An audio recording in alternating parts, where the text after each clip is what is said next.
live from Soho, New York City. It's Wearable Electronics with Becky Stern. Hey everybody, September 24th, and we are live right here in the afternoon in the sunny Adafruit factory. I heard it's going to rain later. What's on today's show, Phil? On today's show, it's a great question you asked me, by the way. Today's show, we have the code. Switches. Switches so you can buy things that need stitches. I don't know. Ooh. Yeah. Wearable electronics need stitches. That's a tongue twister. Okay. Next up, Wearable Wednesday. We're going to show you 2 videos and some projects. Okay. Wearable electronics projects. Surprise, surprise. Component of the week. We're going to have that. It's a surprise. Tools we love. Something to do with 3D printing. And questions and answers. You got questions, Becky has answers. If you have any questions during the show about wearable electronics or any other time you have questions, you can post them in the comments on any of our videos, basically. This video, in the Google+, on the show and tell. I mean, that's the prize. You put it on this, then you win a prize, okay? You ask a question, you win a prize. That's how it works here. I have today's questions in this hat. The people whose questions will answer get eligible in the drawing for the Flora. So if you see, it's a win for win, right? You get your question answered and you get entered to win a prize. So ask your questions today and all throughout the week in the comments. All that more on Wearable Electronics with Becky Stern. Okay, we have a really busy show, so we need to like punch in. Okay. Starting, we're not going to do what are you wearing today? No, I'm just wearing a microphone. Switches, that's the code. You can get 10% off all day long. We'll learn why the code is switches in a moment. Okay, Wearable Wednesday. What do you got this week? It's Post-Maker Faire. Post-Maker Faire. So here's me and Leslie rocking out at the Hive 76 table. They got like 1 million ribbons for their group. They had a really nice makerspace booth with like giant size Connect 4 and karaoke and Leslie's unbridled enthusiasm and her floor umbrella, there was a disco ball. Really nice. So great to see all friends, old and new, at Maker Faire this weekend. Okay. I also met Wearable show fan Delphine. Oh yeah, Lamore and I met her on the as we were exiting Maker Faire. Oh, did you? Yeah, oh, okay, cool. Yeah, very sweet. She is one of the coolest people in the world. She had 3D printed everything. She made her own light up purse. Yep, that's what this is a picture of here. And she was so delighted to meet us. So thank you so much for saying hi. And she's super sweet. And she had a question answered. She came up to me. I won a multimeter on your show. Okay. So. Oh, wow. We don't lie. We actually send the prizes out, and Delphine got it in France. These are real people. Real people. Yeah. She was very sweet. Okay, moving on to the blog. This guy was at Maker Faire. Justin sent in his motorcycle backpack. He used a Flora and a LilyPad XB breakout and sewable NeoPixels to make this really rad motorcycle turn signal jacket. It looks amazing. There's a video on the site right now. So every week we blog all the coolest wearables, and you can go over there and learn more about it and watch his video. Yeah, when we do tours of Adafruit to partners and friends and vendors and interview people, they always say, oh, it'd be really cool if I had like a motorcycle jacket that would have the turn thing, because we have the backpack, and then this is a really good example. Yeah, so nice. He's got lots of details about his build. Really nice video. Thanks for sending that in. Super cute.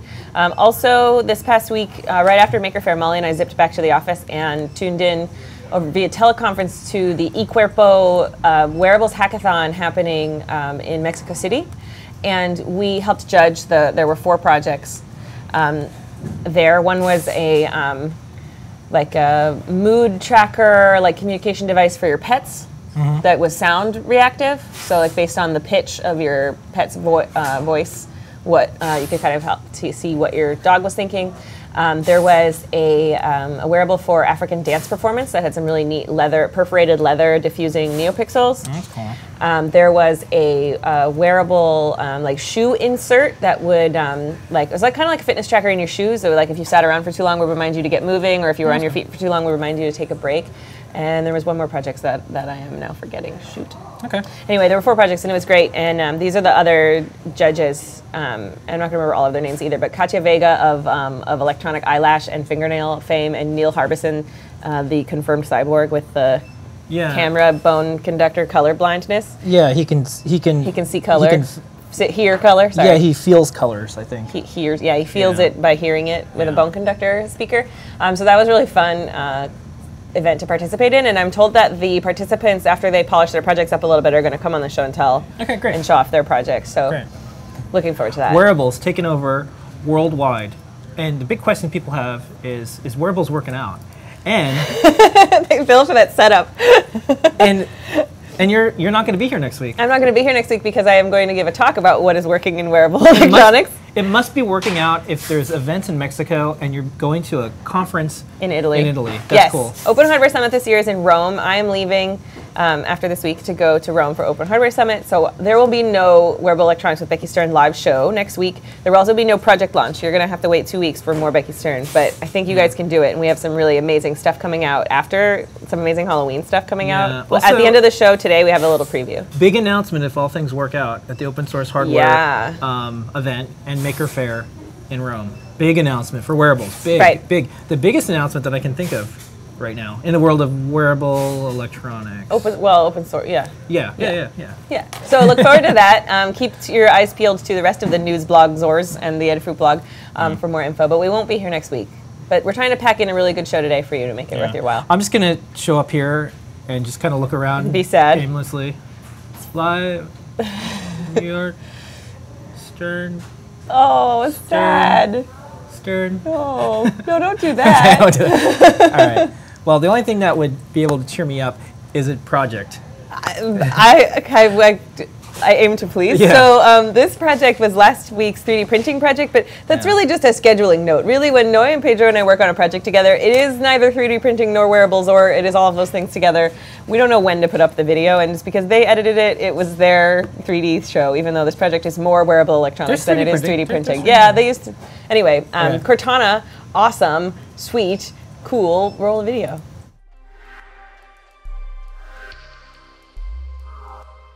Become your favorite video game character with 3D printing and DIY electronics from Adafruit. In this project, we're adding Sobo NeoPixels and Gemma to a bodysuit to make a light-up Cortana costume. Get the parts for this project on the shop at adafruit.com. You can lay out the design and the placement of the components using pins. A body form is a must for getting things in the right place on stretchy fabric. Anytime you need to cross wires, use silicone-coated wire instead of conductive thread. Check out the guide on the Adafruit Learning System for a circuit diagram and full tutorial. Attach the Gemma and NeoPixel ring to the bodysuit using plain cotton thread. The rest of the pixels are sewn carefully using conductive thread, which connect together into a chain.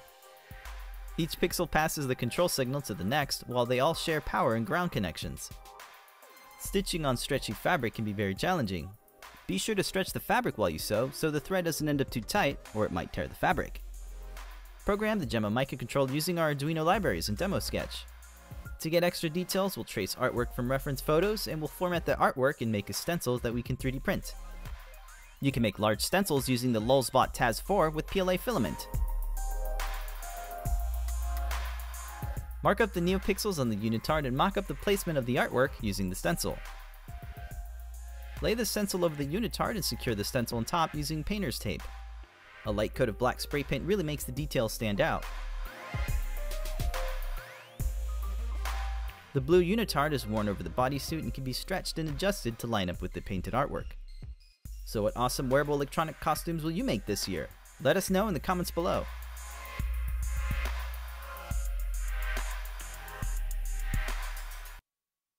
Okay. Cool. That's the coolest video in the world.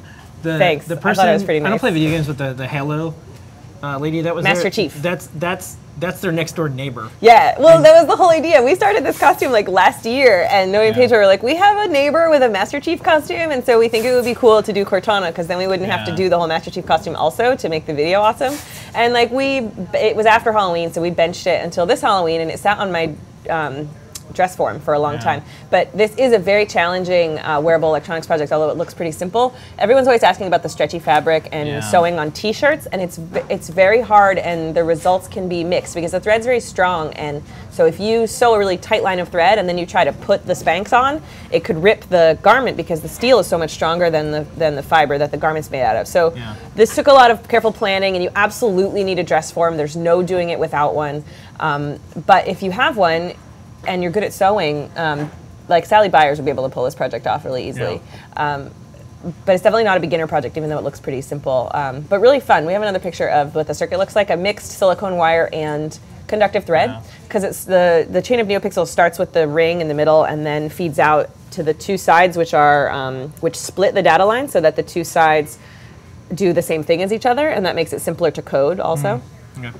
Really fun. Check out their guide. And then my video this week, because that was 3D printing project last week. My video this week is about, it's another costume tips video, this time about switches. So last week was about light diffusion and using light in your costume. This week it's about switches. We have another video for that. Yeah, and by the way, like, it doesn't have to be Halloween anymore. Costuming is all year around. Right. And back in the day, it used to be like, oh, let's do a bunch of Halloween things. Now it's all year long. So the videos that we're doing for costuming doesn't have to just be October. So we're doing a lot in October, but this is kind of neat. Right. Then all year long for Comic-Con, you can use all these techniques. So here's some tips about buttons and switches in your costumes. When you think about adding electronics to your Halloween or cosplay costume, you probably imagine that it does something when you do something. It's interactive.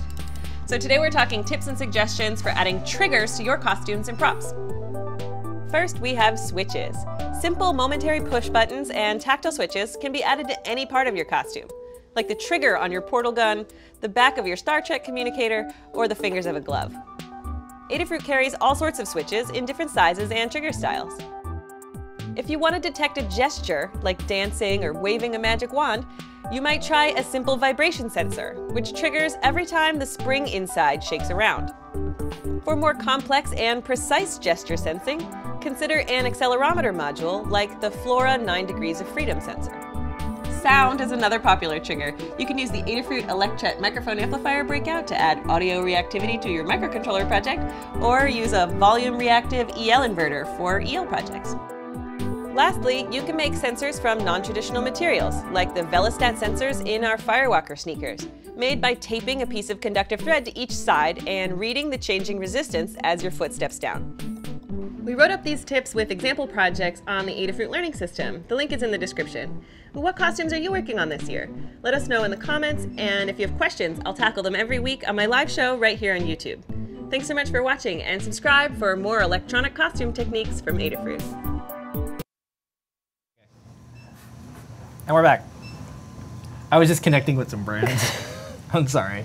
You guys don't want to see that. So we hope that gets you started. That we just have so many different types of buttons and triggers in the store that it's hard to sort of.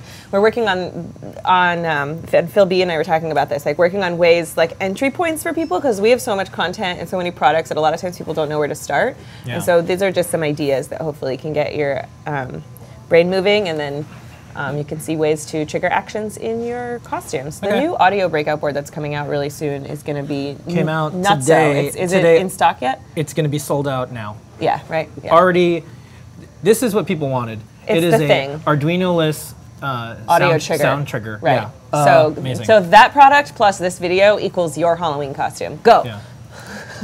But save some dollars. Yeah, you can get 10% off anything in the Flora and Wearables category all day today. Okay. With code switches. Component of the week. This week we're celebrating the Electret microphone amplifier breakout board.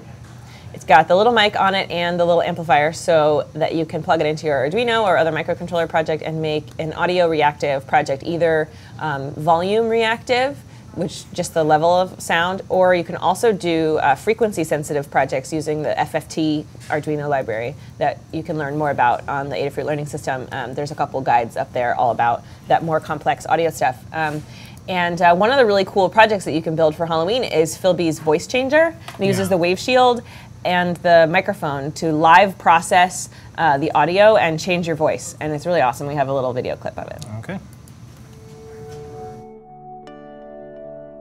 Wow, it's October already. You know what that means. Columbus Day. No, Halloween. All month long on the Adafruit blog, we'll be showcasing your electronic Halloween projects. Here's one of ours to get you started. The Adafruit Wave Shield lets you easily add sound effects to any Arduino project. Just load an SD card with some wave files and write a little bit of code to trigger these based on buttons or other sensor inputs.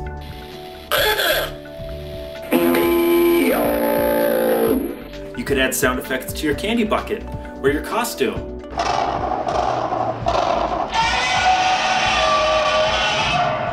Or your dog's costume. Hi there. My master made me this collar so that I may talk. And we have a new treat this month too, the Adafruit Microphone Amplifier Breakout. This lets us add audio input to an Arduino project, just like the Wave Shield gave us audio output. And there's a trick too. We can use the two together and make a real-time voice changer. It's perfect for Halloween. This is your tummy speaking. We represent the Lollipop Guild. Do not underestimate the power of the Force. Daisy, Daisy, give me your answer, do. I'm only 3.5 years old. I'm a scary monster. Roar! Now when you have something cool to share, remember to use the Show and Tell feature in our Circuit Playground for iOS. You might see your project showcased on the Adafruit blog. All right. And we're back. So if there's a guide for that project, you can learn how to build it. Also, this is the frequency visualizer, the Piccolo project that Phil B also did. So that's using, if you want an example of a project that's using the FFT library for frequency sensitive stuff, you can read more about it in that project and incorporate that into your costume. You can also put it in your tie and make a volume meter tie costume. And the same circuit we put on the baseball hat, my favorite baseball hat. So that you can have a VU meter baseball hat. So you can take any of our projects like this and like adapt it to your own costume really easily just by changing the layout of the LEDs or the placement of the microphone and have a really good time. So we hope that you'll enjoy the microphone amplifier breakout. We have a lot of projects with it by now, so super fun. But don't be a sucker and pay full price. Never be a sucker. Use the code switches. All right. Tools we love. Okay, we have a new product in the store this week that is a tool we love. It is the flexible build plate for 3D printers. Yeah. What's it called again? Like print in 3D, print in Z. Print in Z flexible 3D plate. Now, let me tell you a quick story about 3D stuff. There is a whole bunch of stuff out there, and most of it's bad. And most of it is weird and not needed, or hacky, or people hate each other, or who knows. It's the 3D printing is rough, guys. Yeah. So there's like a billion types of filaments. It's rougher than wearables. Yeah, there's a billion types of filaments. Who knows? So what we do is we only have the best of the best. So this is stuff that we use. So Noah and Pedro, who are some of the best 3D printing experts in the world, they suggested this, so we talked to the maker of it, and it's basically a little plate. And when you print out stuff, you can pop it off. As opposed to the worst thing, which is like trying to get it off the plate. The blue tape thing never kind of works out. This is a cool thing. The blue tape works, but it like leaves a texture on your stuff, and it's disposable. Yeah, and you get a nice smooth surface on printing straight on the acrylic. But then you have to like stick a putty knife in there, and like I'm always worried I have to hold it from the other side. I'm always worried it's going to go through and go into my hand. This is a really great way to just make your prints pop off. And so this one is sized for the Taz 4, which we carry in the store also, but you can cut it down. You can laser cut it down. And we have a little video. I just wanted to, before we roll the video, it is no longer called Ninja Plate. It is now called Print in Z. But this video calls it the Ninja Plate. When it gets close to that part, just go la la la la. Just don't listen. Anyway, we have a little video. Check it out. Removing 3D printed parts from your build plate can be a little f***ing hard sometimes. Ninja Plate is a strong and flexible karate chop and printing surface. It bends without breaking and straightens back out to a flat plate. It's great for printing on PLA and ABS, and it can handle a heated surface up to 70 degrees Celsius. Designed to be attached to your build platform, you can machine the surface to fit a custom build plate. It's safe to use solvents, and acetone won't damage the surface. This plate is a 4.5mm thick, double-layered fiberglass laminate that's sandwiched into an acrylic substrate. These 3D printed clips keep the plate attached. Just make sure they don't get in the way of your extruder. A 3D printed spacer part will mount onto the printer to adjust the Y-axis to compensate for the thickness of the Ninja Plate. You can adjust your platform by live leveling the build plate with the test print. If you're heating the platform, you can avoid warping by letting the temperature stabilize. The surface texture is similar to blue painter's tape and leaves your prints with a smooth and shiny finish. So stop wasting your time with messy glue, tape, or hairspray and pop your prints with the Ninja Plate. All right, cool. That's it. So you can pick one up. I am starring in this amazing GIF of the product. But this photo is, it's this beautiful square. Look at this. It's a square you can buy from us. But don't pay full price. Switches is good. Okay. All right, we got through that. We had a lot of stuff today. Okay, great. We kept and answers. So we can take our time doing questions. We have like a whole 10 minutes. That's great. Yeah. The prize today is a Flora. So, and the prize is usually a Flora. So if you would like a Flora, or sometimes they switch it up, you can ask a question in the comments about wearable electronics here on Google+, on Twitter. I get questions all kinds of ways. I just throw them in the show wherever they come in at any time. It doesn't have to be during the show. And then I'll answer them on a future show and make you eligible to win a giveaway. Is that complicated? I don't think it's that complicated. It's not complicated. People always ask me about future stuff, what's going to happen in the future. I can tell you in the future, this will not be the prize. It'll be the Getting Started with Flora book. Oh, yes. Yeah, you're right. It came to me. I can see the it came future. To me in a spice trance. Ooh, All right. So let's answer some questions. All right. Start with the bottom one. Okay. What is the battery life of the goggles mentioned, with the mentioned 150 milliamp battery? With it in either demo mode or continuously on, I just want a rough estimate so I know what size battery to use for my intended duration of use. Awesome project, an awesome tutorial. Thanks for the help. And the other one is, why can't you wear the googles over your eyes? Could you wear it if you had some shielding behind the NeoPixel rings? All right. Okay, so these goggles, and we had a video come out a couple weeks ago about how to build them based on Phil B's tutorial. There's a couple different code samples for the goggles, but I can tell you, based on our Halloween costume video shoot we did last weekend, with the goggles sample code that comes with the NeoPixel library, that would be not this code, but the code with the rainbow blinky, the rainbow eyes that blink. So they're mainly on a rainbow gradient and then with one out. And I didn't use the 150, I used the 500 because it's only slightly bigger and so much bigger capacity, the 500 milliamp hour rechargeable LiPo. That one, it lasted 4 hours. Then I changed it. It died, I changed it. So the 150 would probably last like 2 hours tops. The 500 does fit in the lens of the goggle. So that's why you can't look through them, because I wanted to hide the battery and I chose to put the battery in one of the eyepieces. Originally, Phil B did want to design these goggles so that you could look through them, but the light, it was shining back in his eyes. So you can build them so that you can look through them by, like you said, by shielding the back of the NeoPixel rings. But we are not responsible if you damage your vision. Just be very careful. Those LEDs are very bright.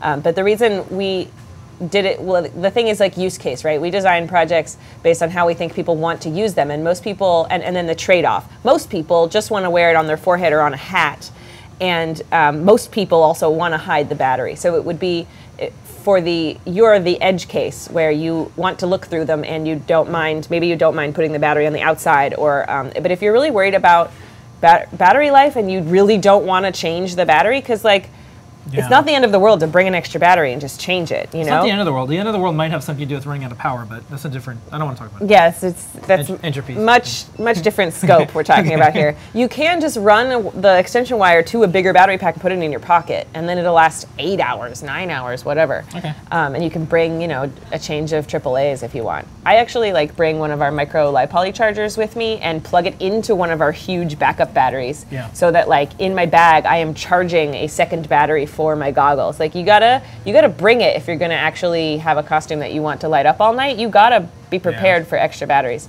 Anyway, I think 2 hours tops on that little battery. I got 4 hours out of the 500 milliamp hour battery. With the AAA pack, you probably go a little bit longer. Okay. Next up.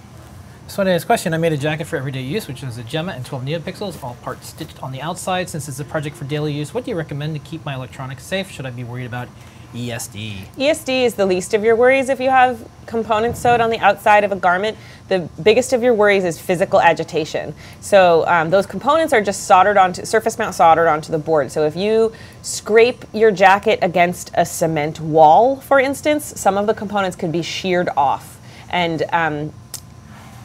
there are things you can do to help it. I recommend you watch our video called Ruggedizing Your Wearables, which talks about coatings and coverings and the other C that I now can't remember for protecting your wearables projects. But I would say that it was inadvisable for you to sew components to the outside of a bag for daily or a jacket for everyday use without diffusing them through something or covering them with a thin layer of plastic, because life is rainy and life is full of abrasive surfaces that you're going to rub your jacket on.